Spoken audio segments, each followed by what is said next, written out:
Hey football fans, how are you? Leo kama kawaida Richie the football analyst na waletea game 5 za leo za EPL. Tukianza na Aston Villa versus Nottingham Forest, tutakuwa na Brighton versus Burnley, Wolves versus West Ham, alafu mwisho kabisa tukue na Bournemouth versus Arsenal. Ubashiri wangu na hapa ni huu tu mchache.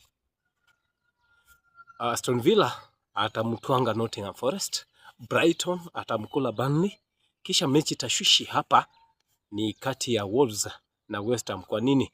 Wolves in the last 19 games they are winless, but in the week tuliona walicheza draw versus Manchester United, walikuwa na game nzuri, but this bado hawana form nzuri ya kushinda game. And then tuko na West Ham ambaye last 8 outings hawajashinda, wameshinda tu mara moja, alafu in the last 4 games pia wameweza kushinda mara moja.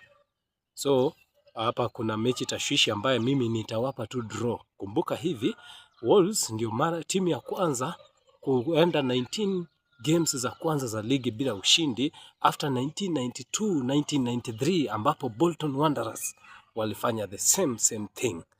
Mechi ya mwisho league contenders, top of the league table team Arsenal versus Bournemouth.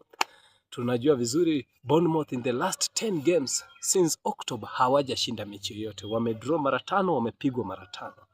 Nyumbani in the last 4 games wamedraw mara 3, wamelose mara 1. Arsenal current form tunaielewa, so hapo tu ushindi ni kawaida kwa league contenders. Kwa heri.